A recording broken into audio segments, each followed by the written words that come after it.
myself We are out. live. We are live now. Welcome to Thirsty Thursday 3D. And today we're talking about freebies. Everybody loves a freebie, but is it really free? And what freebies do we have to offer? Anything that's genuinely interesting and exciting. Seti, I'll let you start off by talking about any freebies you've come across on your videos. Cool. I mean, there's free and there's free, and I'm sure that we'll talk about that this week. But there's definitely plenty of opportunities to get free things that you can use as long as you're aware of what that free stands for. So one example is, for example, G Suite. G Suite for education, amazing. It's free to schools now. What exactly does that free mean? Well, it means that they're invested into an ecosystem. So I think it's always important to keep that in the back of your head. I get something free. What exactly am I giving up? And what exactly might they want back? If it's not money, it might be something else they want back. I mean, you know, I always like to think of Google as the biggest advertising agency in the world. That is how they make their money. And if you skip those ads and you use ad blockers, actually, you're not necessarily playing fair in YouTube, for instance. I mean, the cost of hosting YouTube must be something incredible. Exactly. When you look at the amount of content that's uploaded each and every second to YouTube, and then you get people saying, oh, I just use an ad blocker. Well, someone has to pay for that hosting. Like, do you want to pay for it? Or are you okay with those ads paying for the host? Those are the two options you have. There are other platforms like Vimeo where you can pay a monthly fee and then you have your host. However, YouTube does it all for free. Well, the money has to come from somewhere. So yeah, it does.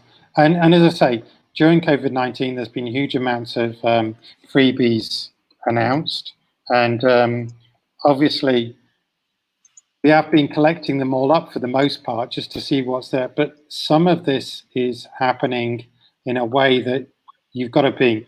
And I'm going to use the word, and I want to use it because I think it's important to explain the situation. Tech has what we call gateway drugs. Okay, we give you something for free, we get you hooked on it, and then we start charging you for it. And I think too many tech coaches are not taking the responsibility to say, well, hang on a minute, why is this free? Are we going to be able to sustain it? Has it got a sustainable model? And it was a few years ago when I went to one of the big conferences in Bangkok, in fact, quite a lot of years ago, and they were talking about this, and they were saying, well, before I recommend anything, I say, what's the sustainable model behind this, and am I willing to live with that? Google, we know what it is. They want the students to continue using Google Docs, and because of that, Microsoft have made their stuff free for schools. So that's fine, that's a choice, and if they're prepared to offer it all the way up to the end of school, and I think that's very good. But obviously, we are creating bias in our kids when we use that. If we look at Apple, their business model is real simple. They want to sell hardware. You know, that's what they want to do. That's why they're prepared to give away Keynote and other very, very good apps, because they want you to pay for the hardware. And, you know, they probably want you to pay for storage as well. So each of these models has it.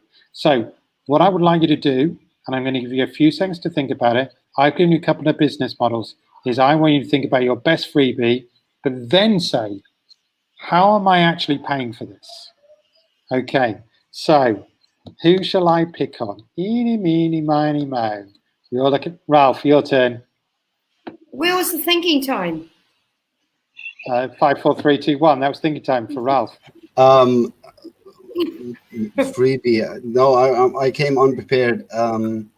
No thinking time. I would say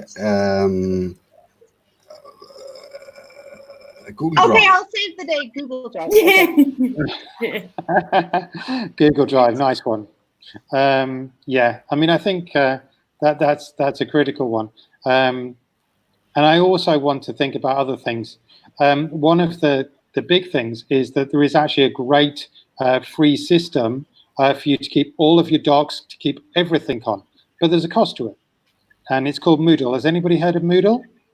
Yes, but you need to host it on a server. Georgina has. She's a Moodle queen.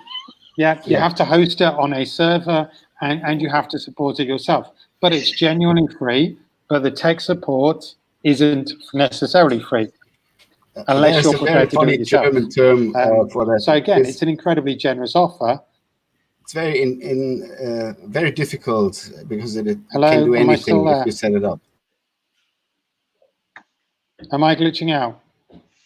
A little bit. I felt glitching out as well. He's frozen a little bit, and I think he's going to talk about Moodle. Maybe he's going to come in and out again. Am I okay now? Still, your face is frozen. Yeah, I think just carry on.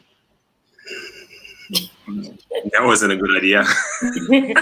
Georgina, do you want to jump in and talk about Moodle? Look, we all Because had a laugh. it is I your think stuff. that's the purpose of this show, I think, isn't it? So. Adrienne is giving away all my secrets, guys. Soon the whole world's going to know all about me. I was out for a while. Okay, And so you're back Georgina's now. talking Carry about on. Moodle now. Yeah, pick up on Moodle. Good. No, but basically, like the same idea, right? It's a storage device. You can host your activities for learning on it. You can collaborate, communicate, everything like that. But the question I think James is trying to ask is, how are we actually paying for it? And to be honest, since I haven't used Moodle in a couple of years, I don't know anymore. Does anybody actually know if they're charging for that now, or? Well, Moodle itself is free, but the tech support isn't. And if you want it hosted for you, then you pay for that. So that's how Moodle makes its money. And that's true of some other of the big open source soft projects is they let you have the software for free, but tech support costs you money. Training costs you money. I think that's key. What you're just saying now is that's how they make their money. I think whatever we end up using or whatever we choose to use, as long as we know where the money's coming from or what the business model behind it is, and if we're okay with that, great, go for it. But unless that business model is, clear, because it has to be sustainable, somebody has to pay for traffic, somebody pays for the bandwidth, somebody pays for the servers. How is that being done? And is it a long-term sustainable product that you are willing to invest in? If that's the case, great, go for it. Yeah. And I think that's the key thing. And as I say, what worries me is that a lot of coaches keep on introducing all these great new things without saying, well, who's behind it? What's being invested? I mean, Kahoot has been great for a long time, but they've finally started charging for it, right? Often we're better off with products that we know. And that's what the freemium, a freemium model is a model in itself, and it works. I mean, this is the core product, the base product, it's free. And here are some premium features, you'll pay for these. I mean, even Google is going that way now. When you look at Google for Education, it is free. It's free forever. It's always free. But there is an enterprise edition. There is a premium, an additional layer of features that you can pay for. And again, it's to keep it sustainable, to have a model that can keep going. Universities, if I'm right, with the, what is it called? The authenticity check. The enterprise education edition. Yeah. And I think, that's what's important is when you look at these things, yes, if you need it for a one-off fix, then it probably doesn't matter. But when you're looking at investing in an ecosystem, a quizzing system, things like Quizlet, Kahoot, quizzes, we do have to look at it. And we have to look at who is behind it, and are their intentions correct? Are they going to be able to afford it? Sometimes you get amazing people doing great work like Replit, but before long they suddenly realized they have to start charging for this product because servers cost money.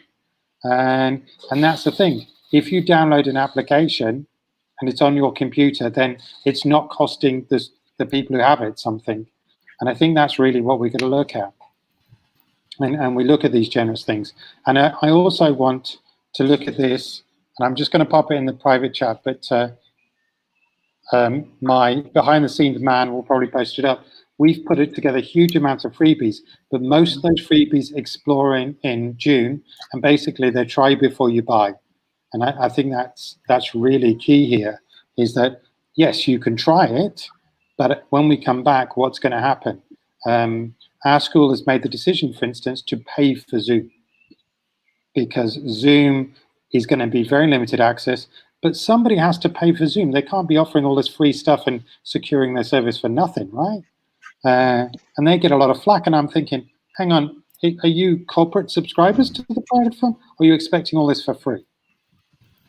You know, it's a really good Well, it's point. all- We Sorry, actually just subscribed. That's okay. We actually just signed up for the free pro version of Cami Mhm. extension for Chrome. Mhm. And I just finished training my staff at school on it. And you're right, after June, it's going to be paid again. But we have found there have been certain solutions like scheduling posts, multi-classes, and video editing, live collaboration, etc. So we probably will invest to pay for it after. And I think that it's one of those nice things that you can trial it before you have to pay for it, so that teachers have a chance to experiment and give feedback before the school can say, right, is this product actually useful for our learning community? Are we looking for something different?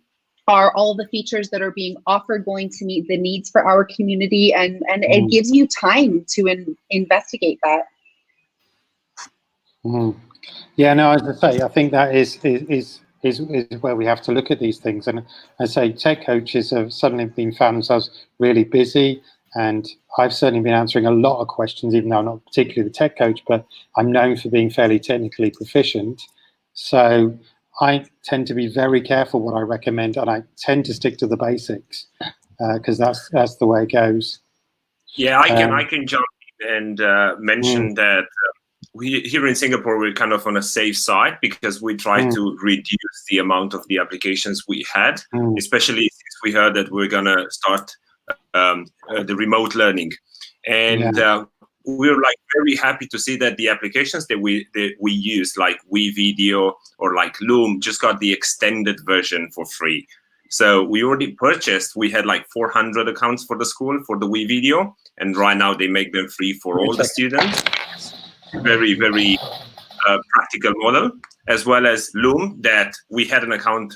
Everybody had an account for Loom. Everybody was using it, or was using it, and right now it's free forever. So basically, one of the features that kind of like extended it. Sorry about that. Just a slight like reconfiguration. So I was just saying about Loom, which extended its free version forever for educators, as long as you have like a license. So once again, in a nutshell, is that Julius, do you have to have a license first, and then they'll extend it for free forever, or they've just given it for free forever?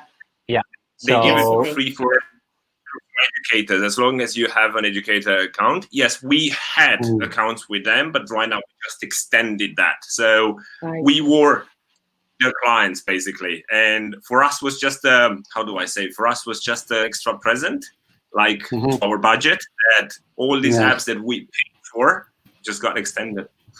But that's the thing as well. For example, with Loom, they had a solid user base, and they probably looked at their data and they decided, okay, our income is coming from individual users, from businesses, from companies. We can offer this for free to education forever, because they have their business model already in place, because they're continuing to sell premium accounts at $5 a month, I think it is, for an account. But education, it's one single account needs to apply, and once you're vetted, the entire domain gets whitelisted and they all get a free account. So I think that's brilliant. But they've been around for a couple of years. So they have their information, they have their data, they know if this is something they can pull off or not.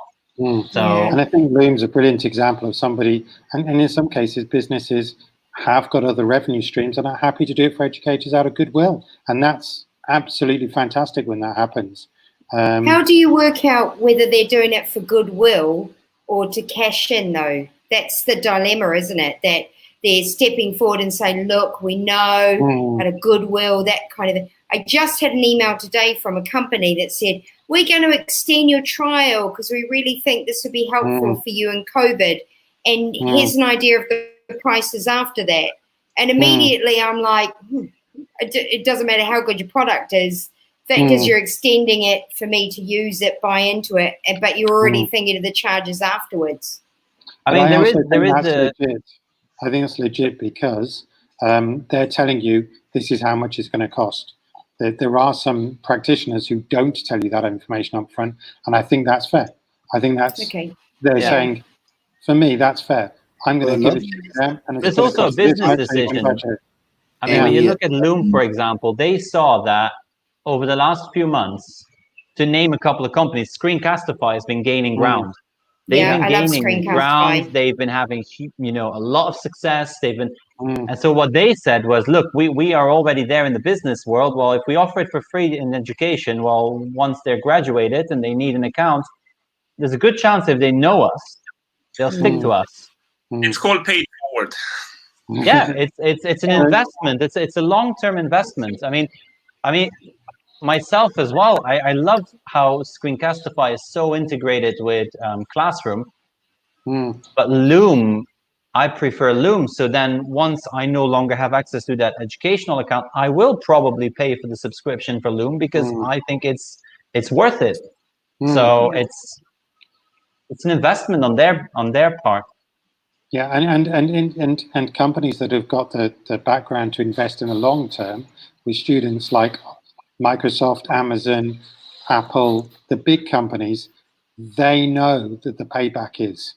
They know that if they get the kids using the iPads, they'll buy iPhones. Yeah. They know the deal. Google know that if people use their Office suite when it's free for education, then they will want to use it when they become employees. And they will know how to use it.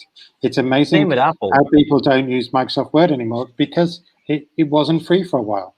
That's why they're coming back with Office 365. Yeah, and do you feel like they're late to the party, like they're playing catch up?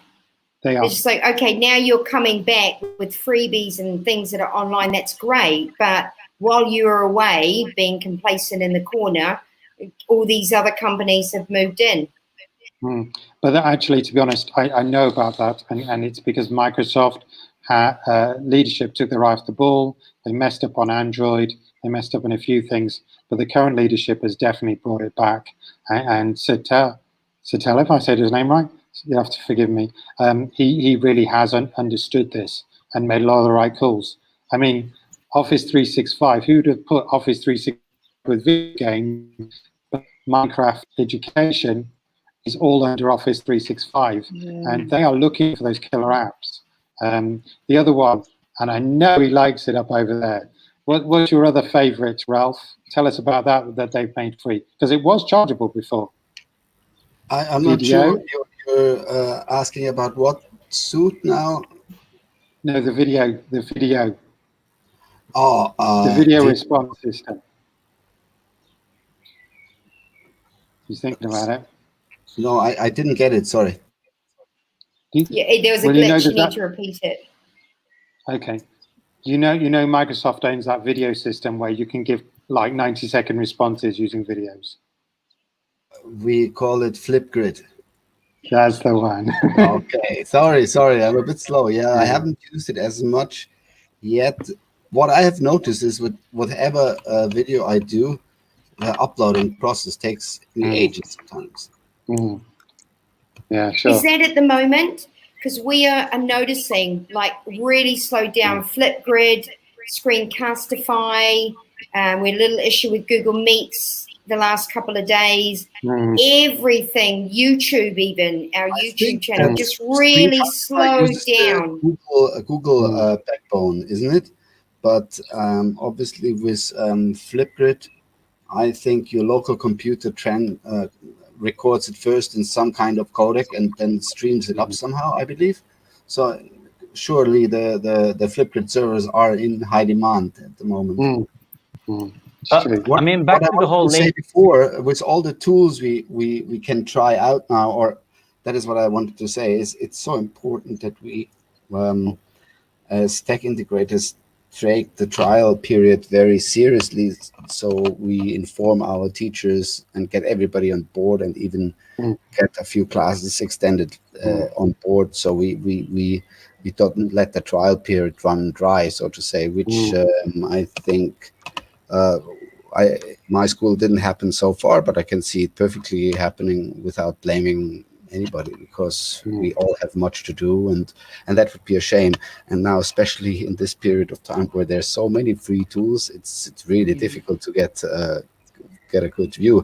I watch a good YouTube channel which helps me sort things out. It's called Flip Classroom Tutorials. Yeah, that's quite a good channel. Shane, the presenter, has a really big head, apparently. I'd like to see it in languages, to be honest. It's a shame that there's not more languages. Yeah. Anybody could translate the captions. Yeah. I mean, all my channels are in 50 languages. Yeah. It's but I mean, it's amazing, Seti, the work you're doing. I know we're ripping you a bit there, and how come your head is so small on this? Have you changed the camera angle? No, I'm not ripping at all. I'm very, very grateful and happy and proud that he is in here. Sethi, can I ask a question then? Because this is a good way to look at it. So for your channel, it's free. It's always been free. Yeah. So how do you, because you deserve to be paid for your time, how does it work for you on a YouTube channel? Because, there's so many out there. In a sense, it's like what we're doing as well. It's an online presence, really. That is the number one. In terms of opportunities that come your way, connections you're making, people you meet, people you work with, people you get to connect with. The amount of things that I've learned producing content far outweigh the actual time investments I've made on behalf of the channel. So for example, in terms of video editing, the editing will have taken maybe 3 or 4 hours. Now it takes about 1.5 hours, 2 hours. That in itself is worth the investment. It's like what we would say to our students, where we say, okay, well, read for 3 hours today. Well, why are we telling them that? Because those 3 hours are investing into their future. And I see YouTube as just that. I've been on YouTube for a number of years now, which means that I'm able to focus my time and effort now more. And out of that come opportunities. For example, speaking engagements at different conferences, people you've met, connections that you're making with different companies.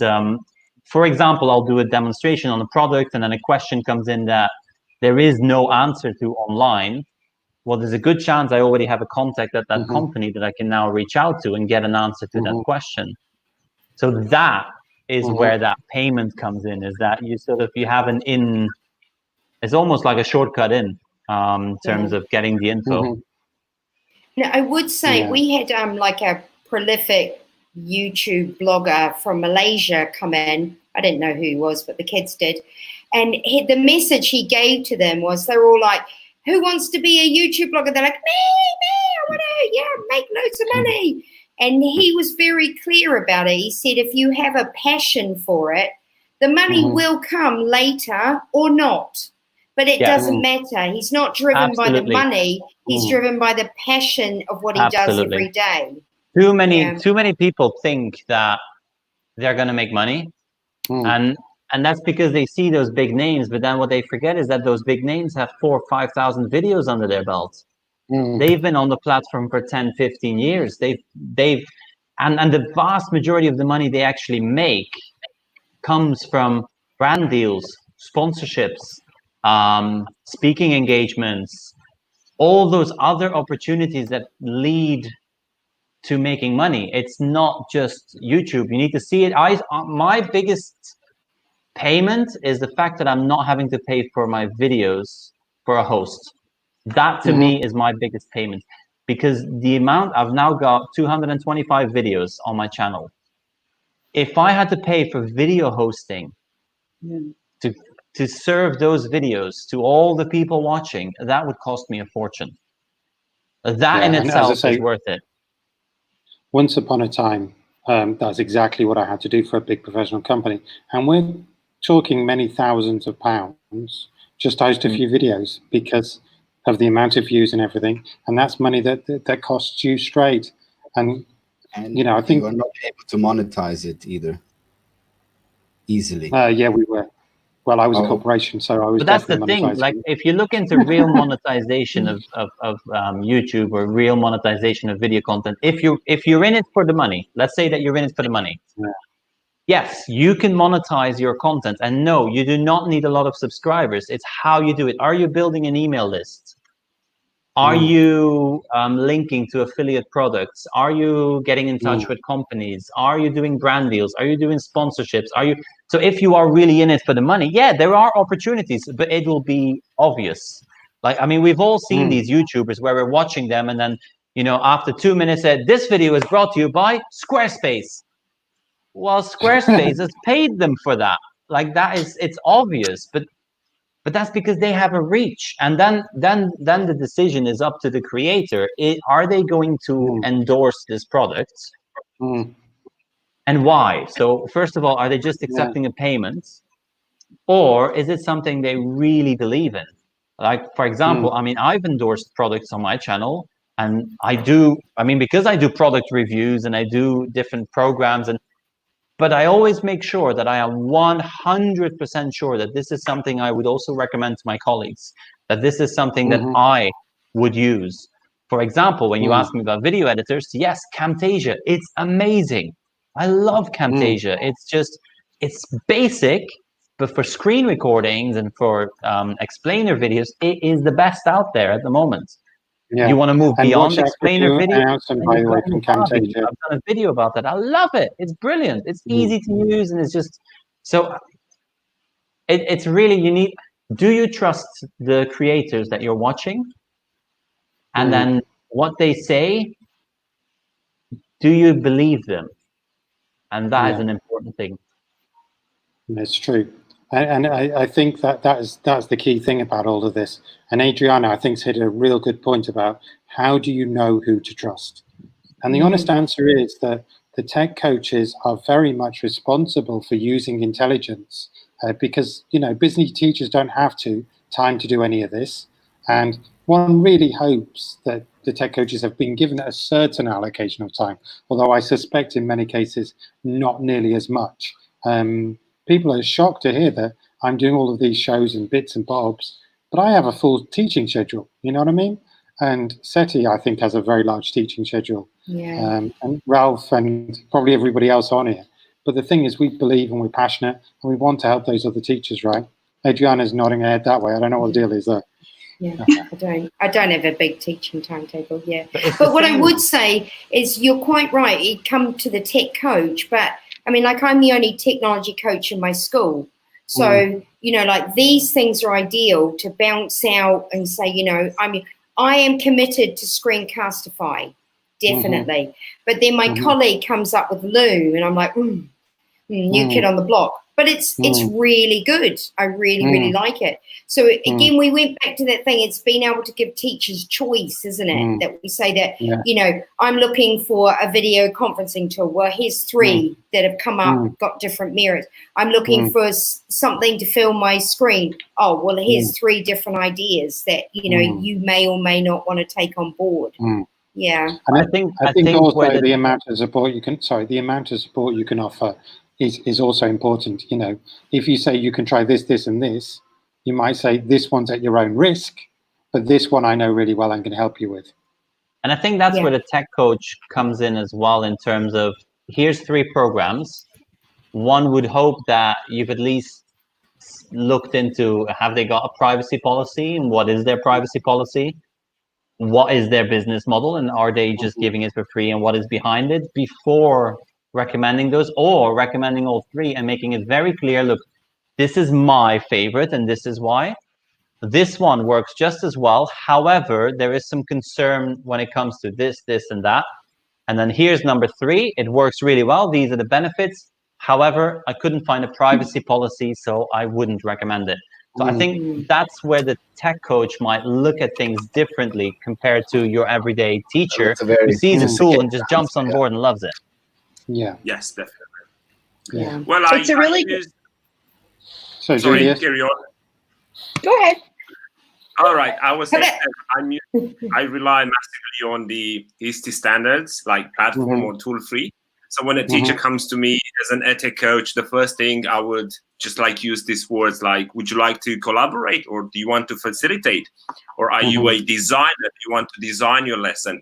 Okay, which of this? You want to collaborate with another teacher? Fine. So we can use this and this. So we have like 3 apps, and then we can explore them in depth, and you can choose your favorite one, like Screencastify, or like look at WeVideo, something that is collaborative, or like Padlet and so on.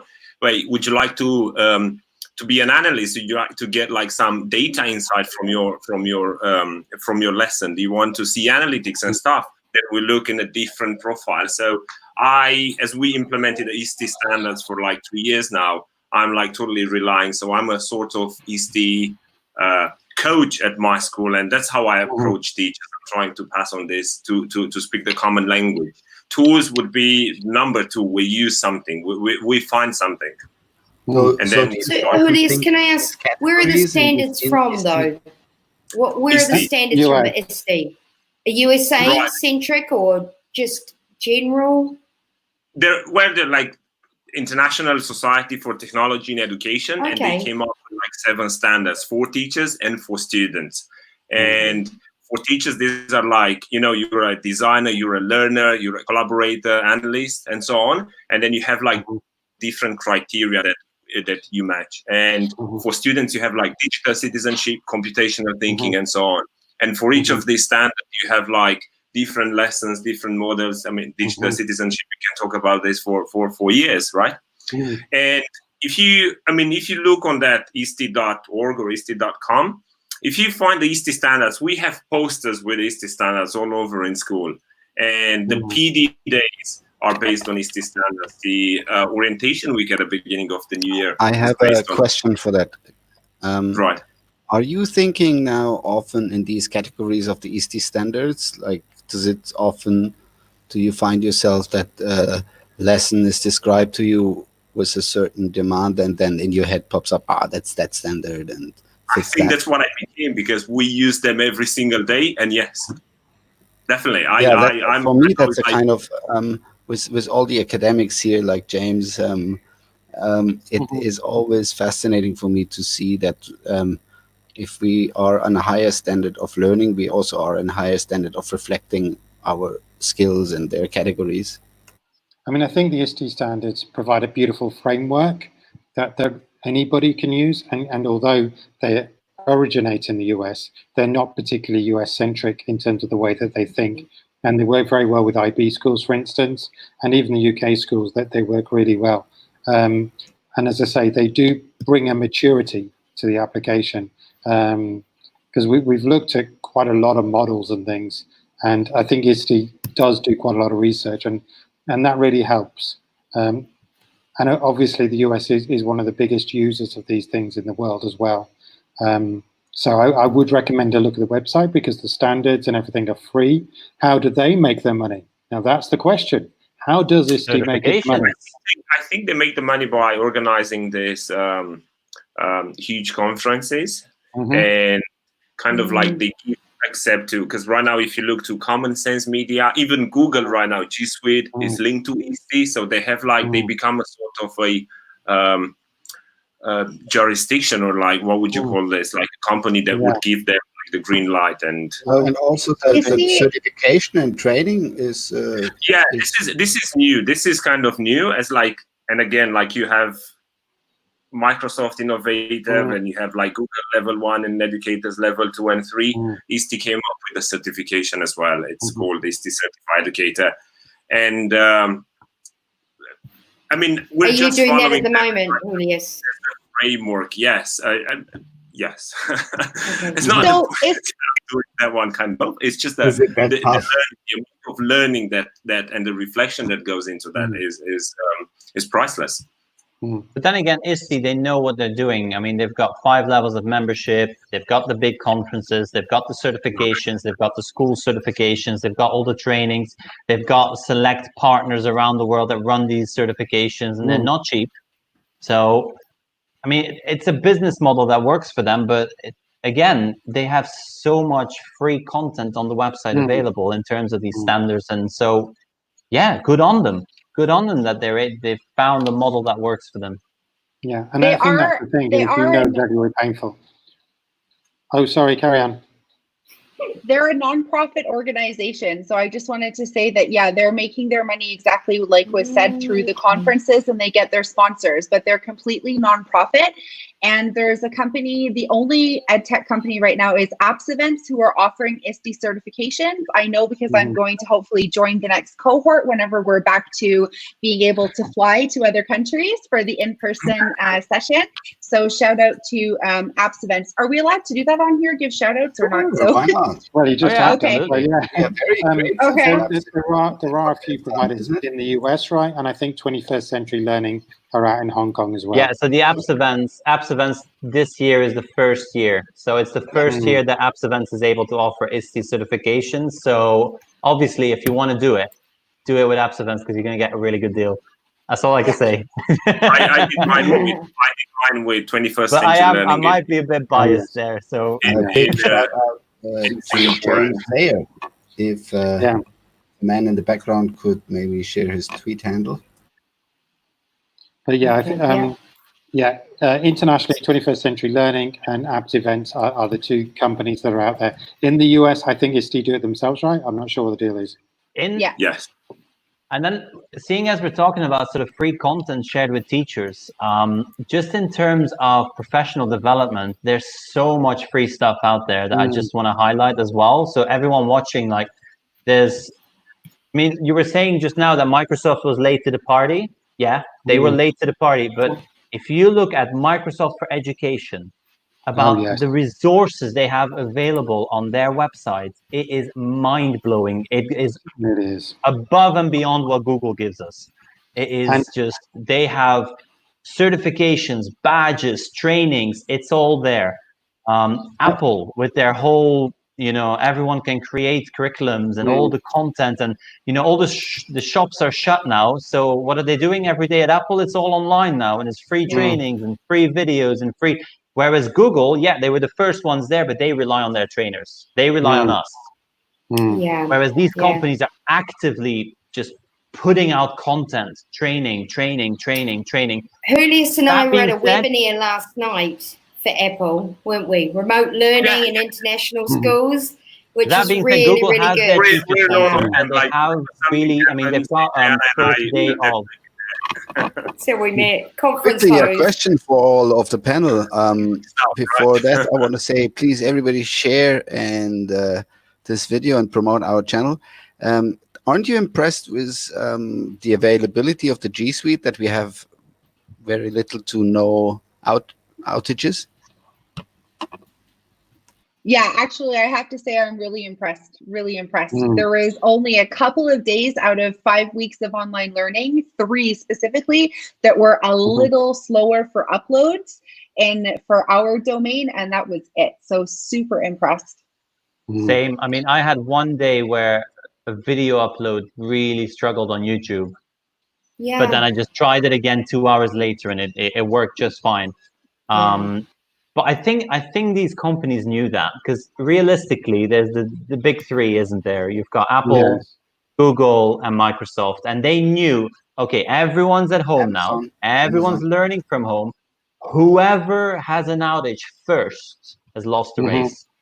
Yes. And they know this. This is the big test. This is the test between the 3 companies to see who's got their system in place, and who's actually going to survive this long term. I wonder how the worldwide load balancing systems work. It must be an amazing thing to see in the background.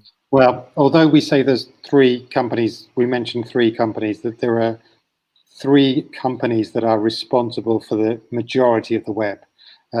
Familiar names: Google, Amazon, and Microsoft.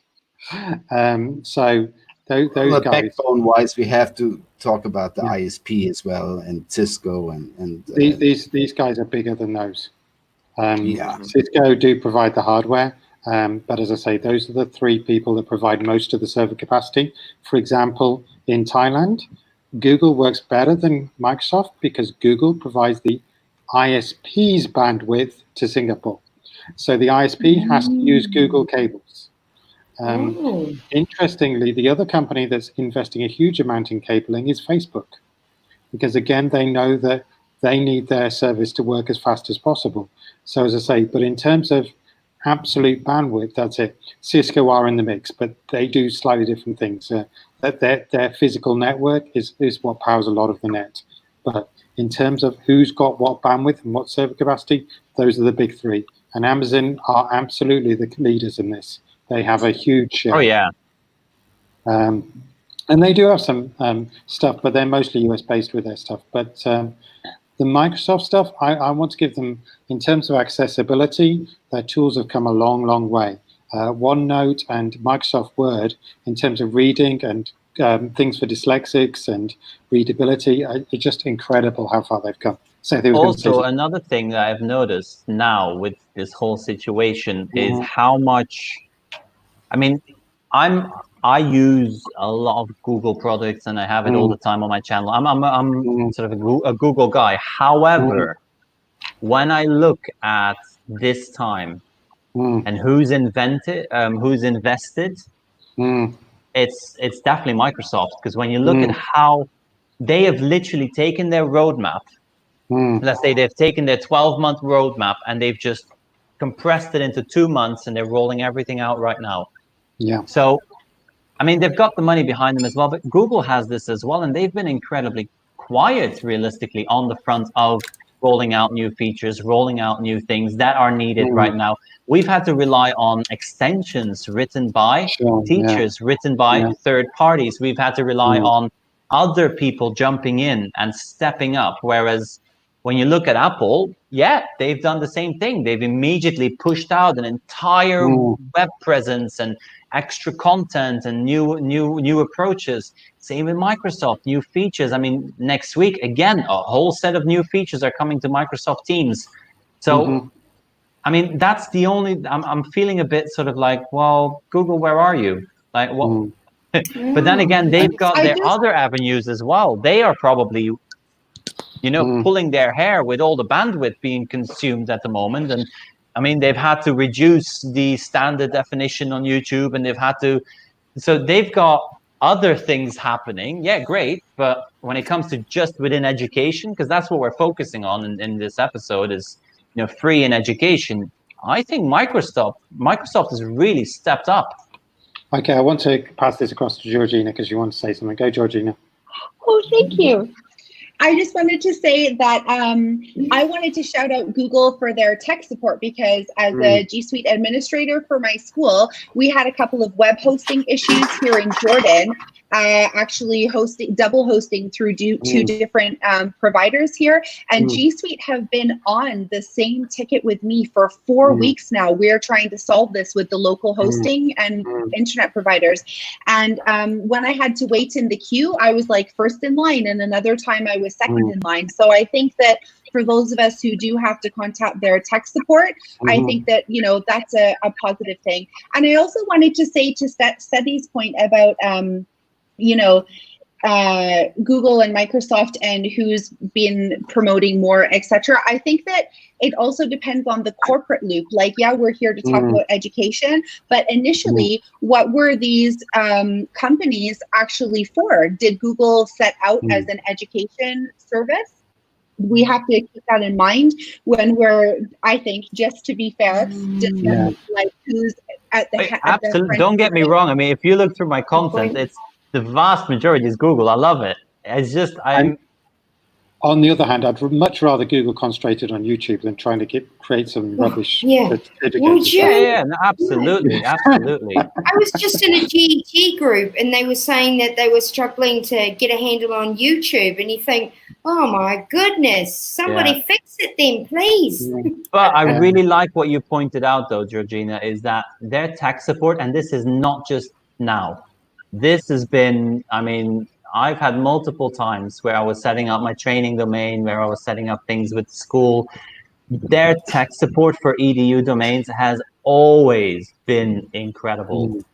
I mean, they have gotten back to me within 5 minutes. If you reach out to them, just, you know, use the admin and then reach out. They are there. So that, yes, thank you for highlighting that. Yeah, it's not to put anybody down. It's just to shout out like some positive things. And like also inside the G Suite feature apps, we have the ability to send feature update requests. So we can click on the little question mark in the corners, and teachers and any user can send feature update requests right away. So it doesn't always have to be the cloud community connect as an administrator to do that. And I think that's also super positive as well. Yeah, and I think Adam's also said that they did, in terms of the back end, they've been providing a lot of support. And Adam, even though Google Meet feels a bit basic, but behind the scenes, it has a lot of technical support to make sure that it works as well as can be. But I think Zoom just threw both Microsoft and Google out in terms of the features that people wanted. And both of them are trying to roll out as quickly as possible to catch up on features. Zoom, I think we're also sort of in between, because I mean, sadly, just a couple months before it happened, Google made the decision to go from Hangouts to then splitting up to Meet and Chat, and then they got hit. So I mean, timing was not exactly in their favor. Since nobody's talking about Zoom anymore somehow. Yeah. Well, I think Zoom people are using it that they want to use it. It has been blocked in Singapore because some teachers didn't know how to use the basic security features. It's back up though, right?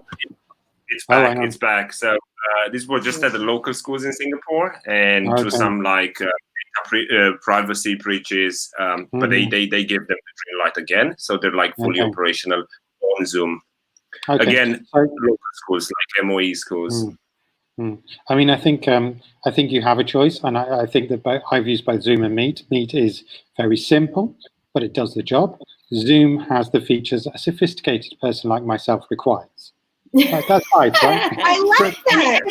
As you know, James, I've always been a supporter of Zoom from the time. So if you say sophisticated, then obviously you mean myself as well. Of course, Adriana, of course. Sophie, yes. Anybody thinking about the other end of free, as in not just free coffee, but as in free open source? Because I was just thinking, seeing as James was just mentioning, he uses both Meet and Zoom. Has anyone heard of Jitsi? That just sounds wrong. That sounds wrong. Yeah. How do you spell that? I love it. Jitsi. JITSI. It is fully open source. You can install it on your own server. It is, if you're worried about privacy, priceless face. Check it out. Yeah. I mean, in terms of privacy, I think that the WebEx is good, Signal is good, but all of them do not have the features that a teacher would want for teaching a class. I think that's where the difference is. Yeah, Adam doesn't want to talk about it. Sorry. I just wanted to say, like, that's super awesome. I'm not really bothered Zoom or Meet. I use Meet because we are not using Zoom at my school. But I wanted to say that I really think that it still comes down to classroom management in the online space as much as it was in the physical space. And so, like, for example, today, it wasn't with students, but I hosted a staff training, and we were all in the Meet at the same time. Everybody entered with muted mics. We used the nod feature to ask questions, and it was a seamless process. So I still think that anything's manageable. It's all about the culture and the expectations you set with your learners. Yeah. Totally. I think the other thing is that I think teachers need to start doing more screencasts rather than live video and expecting their presentations to work every time. That's certainly what I'm planning when I get back, and I'm putting in the prep work. Funnily using that animation tool that we all love and know, Microsoft PowerPoint. Good old PowerPoint. To be honest, it's not the tool I remember from 10 years ago. It has so much in terms of animations, and I'm almost fully animating things. Morphing, screen castifying, it's got everything. Well, as I say, I find that I can draw everything in PowerPoint, and then I tend to use Camtasia because then I can fully animate everything, and it's really helpful. And then Keynote is also great, but I've ended up in PowerPoint just because it's easy, and I've got the PowerPoint already, and you can upload it and convert it and put it into Drive. But as I say, perhaps for me that's a comfort tool. I don't know. What does everybody else think on that one? Your go-to screencasting creation tool. For me personally, I agree with you. I'd say create videos, create content, share it with your students, and have check-ins. because those drop-ins and those check-ins, they are much more, I mean, they're more powerful when they actually come prepared with questions. And that's the flip model, isn't it? It's, you know, share your content, the bulk of it, then have a check-in, have a quick little 10, 15 minutes, sort of a recap of what you shared, and then check in with each student. But what Georgina was saying is absolutely, it's key to having a successful online meeting, and that is expectations. You need to have expectations. I think too many teachers go in and they just sit there, you know, they're wearing their t-shirts, they're at home, they're having a cup of tea, and they're very relaxed. The message that's sending to students is, this is not as important as class time. This is not the same. You can relax, you can, that's the opposite. I start my meeting, the first thing I do is I address every student by name. Yeah, I have the grid view up because it makes it easier for me.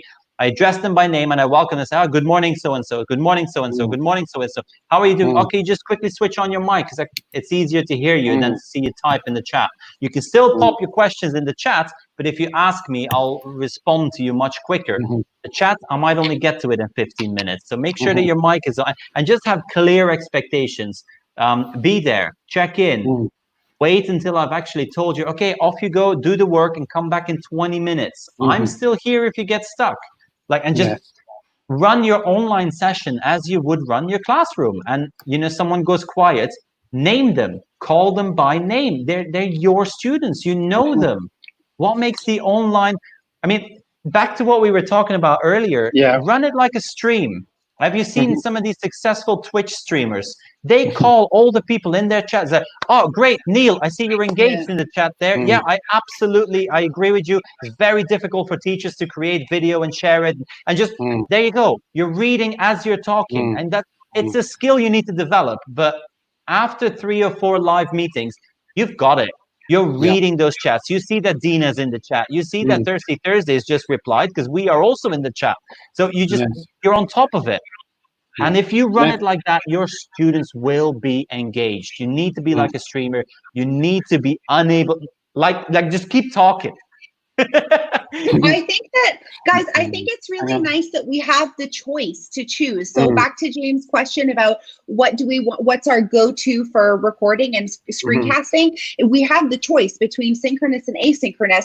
I may put up a live stream and engage them through the chat, but then in the next session, I may do a pre-recorded one that I've done through OBS. So I think that it's just nice that we have the choice to be able to use different ones for different kinds of teaching. And I think that's it. Professional development. I actually watched a couple of videos now on YouTube specifically on how to live stream, how to, because some of these people have been doing this as their main job for years. They know what they're talking about. Okay, I'm going to go at the other extreme now because I think we're getting really high end.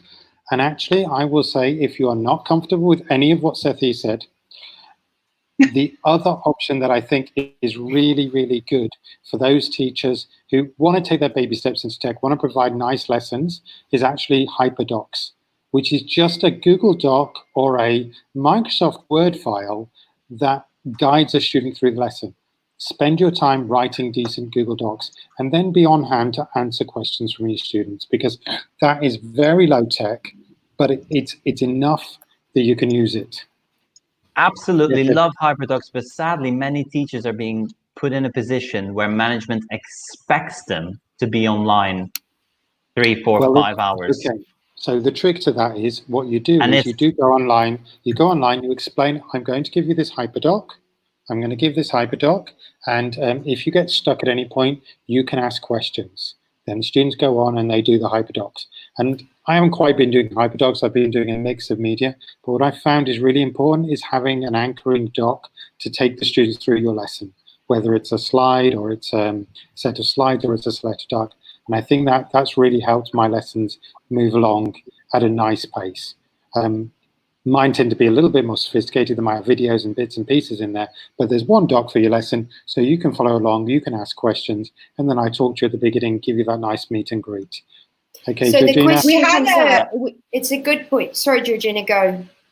I was just going to say, Adam made a good point in the chat about hyperdocs being harder to make than videos. But what I did want to say that what's really nice about hyperdoc or hyperslide is that once you have a template, you can reuse that. Then you're just exchanging the content or the activity that you're putting in. So you may have like a deck, 5 or 6 different template decks, 6 hyperslides, 6 hyperdocs, and then you can just interchange them with the video content you need. I was in a meeting today. Website.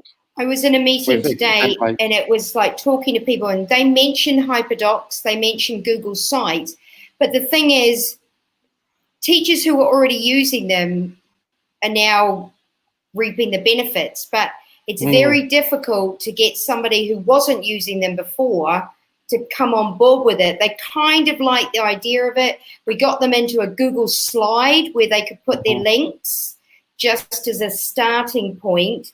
But yeah, it's that sort of thing that if they were doing it before, it's a wonderful tool that's brilliant now. But if they weren't doing it before, and it's just that little bit harder to teach them online, you know, let me share my screen. Did you see that? Okay, let me share my screen again. You know, that kind of thing. There's a lot of it's getting that transition.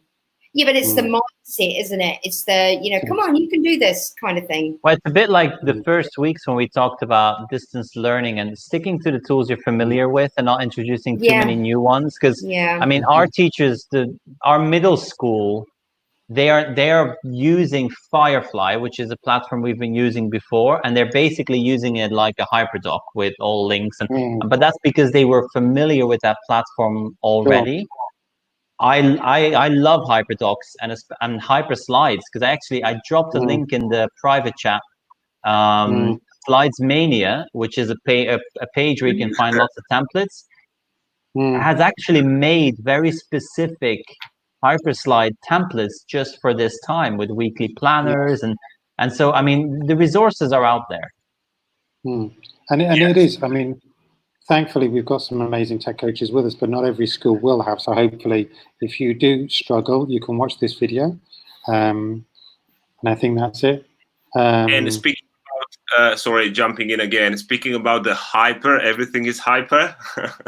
I found another app called HyperSay, which is pretty much like one of these Mentimeter, Nearpod, all sorts of platform. And I don't know if you remember that message with, if you buy from a small business, you make someone happy, or you have a little girl dancing or something like that. The same with this, you know, if you buy from McDonald's, you're just gonna help the CEO building the 5th house or something like that. So this was like I just, due to the current COVID situation right now, they offer a few webinars online, and I just jumped on one of them just to see how it looks like. And I have to say that I was pretty impressed. Like, it's a very small app. It's just for presentations. You take your slides, you take your PowerPoints, you upload them, and then you can animate them, and then you can engage your audience. And it works very nice right now. Like, again, it's just like through the multitude of the apps. But I was very satisfied with that. And can you write it in the chat so I can put it on? Yes, I'm writing it right now. And the point is, there are like many new startups, and I'm looking at many new tech startups, loads of them on STEM, on digital literacy, video productions, on everything. And most of them do an amazing job right now. So we started talking about these 3 big giants, but also there are small, nice fish in the ocean, and they're like really good and very progressive thinkers. So yes, I can. To loop it back, one of the things I would suggest is, if you're not sure about a company or you're not sure about a product, if it's an app or if it's something that you can download and once you've got it, you've got it, that is a much lower hurdle than something that requires a server and will want a subscription. For me, I am very, very, very, very reluctant to get anything that is likely to need a subscription, because for me, that's a real no-go for me. I like what you guys were. I like what you Georgina. guys were saying about having like a process flow. So like when a teacher is interested in starting up with any kind of subscription, we always put it through a process. So it comes to myself as learning technology director and the IT department for vetting of the app to make sure that it's appropriate and available and valid for our country along with our learning community before it even goes back to the heads for learning approval. Good. Yeah. And No, I then think it that's really, really It good. also it also Don't allows close you it to up check like, just do yet, we have? James? Oh, it was just about Okay, to say so- like. Go ahead. Yeah, I was just following through on that. I was going to finish this by But Georgina suggesting that hadn't finished I what feel she we was speak to saying. people- Georgina hadn't finished what No, she sorry. was saying. I'm lost. Can you let her finish her I'm lost. sentence? Georgina the hadn't internet's gone a finished bit what funny. she was saying, just went totally over the top. can't Georgina, hear can you anything please right finish what you're saying? I can hear you. I'm listening. I love you guys. This is great. That's awesome. I'm trying to be like super polite and okay, we're moving on now.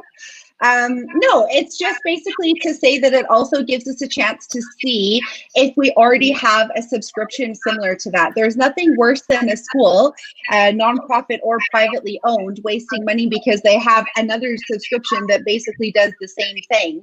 So it's also about saving money for the organization and putting it where it needs to go. So there are lots of reasons, you know, privacy, security vetting, but also value, money, and making sure that we have the right options for our learners and our teaching community as well. Thanks, Adriana. Yeah, sorry, my internet went funny. You had stopped in what I heard, but I don't know if it was my internet playing up. I was just going to say, it is about the hour, and I am the host, so I am just going to release one little set of freebies, and I want you to judge those and decide for yourselves if they are freebies worth having. So, 2 freebies from me. One is from PlayStation. I wonder how they make their money. And the other is from Epic Stores. Both of them are offering you absolutely free games. So how do these guys make their money? And what do you think might be the catch if there's a catch? We'll let Ralph have his turn because he wanted to present as well. Where's your links? I'll put them Oh, up. but you had another thing. So that was PlayStation and another thing. So what I am sad that I haven't shared in the very beginning. And if you could share my screen, it's just I have a very funny picture, which you will not be able to. How do I share? Now you're putting the pressure on me. Share your screen. This one? Yes, very good. So I'm not sure if you can confirm that you can see colors here. I can see colors. And I know that from the screen share now, the panel cannot see, but I share the link. I'll read some of the things before I explain it. So here at this side, it says cinnamon, and this big veg here is called vanilla. And this is a visualization of how common tastes are combined in famous desserts. And I found this on, so I find this very, very, very pretty. And I'm a very visual guy and learn a lot about context and knowledge with visuals. And I found this in Reddit Data is Beautiful. And for example, there's an animation of the richest people. So I have a quick question at the end of our show to our panels. Do you know who the third richest man is at the moment? Oh, third. That's a bit tricky. And shout out to Reddit. I know some of the students in my secondary school really enjoy creating animations with Reddit as well. So very popular. So I quickly solved the puzzle. Jeff Bezos and Bill Gates are on number 2. And the third guy, I don't have a clue, is called Bert Arnold. So that is my presentation. I think I requested, or I hope so much, that we have no show without a screen share. But no worries. I got my foot. Do you have a link, Ralph? Yes, the link is in the private chat already. It is called Data is Beautiful and is a subreddit. So Reddit data is beautiful. I'll share it. And Reddit, I use it a lot. I mean, I think it's very useful for programmers, but it's definitely mixed. Some people love it, some people hate it. Yeah, well, it's dangerous for schools because there's filthy stuff on it, for sure. Sorry to say it like that. So it's not a safe place. Reddit is not a safe place, but one can find really good stuff. Have you seen some of the comments on YouTube?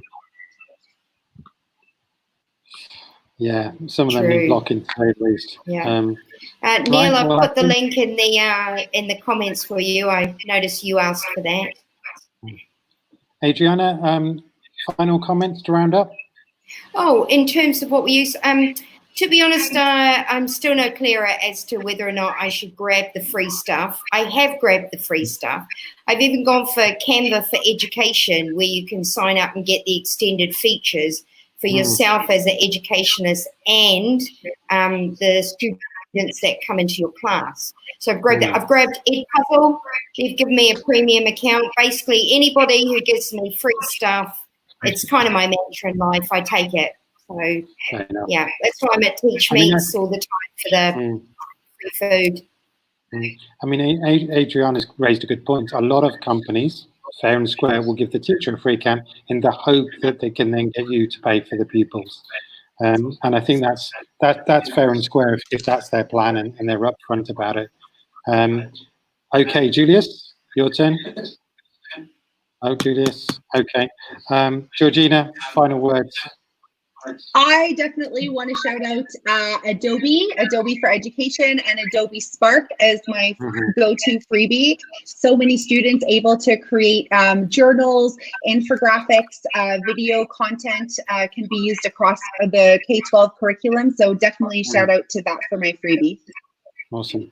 Sethy, do you have a favorite freebie you'd like to talk about?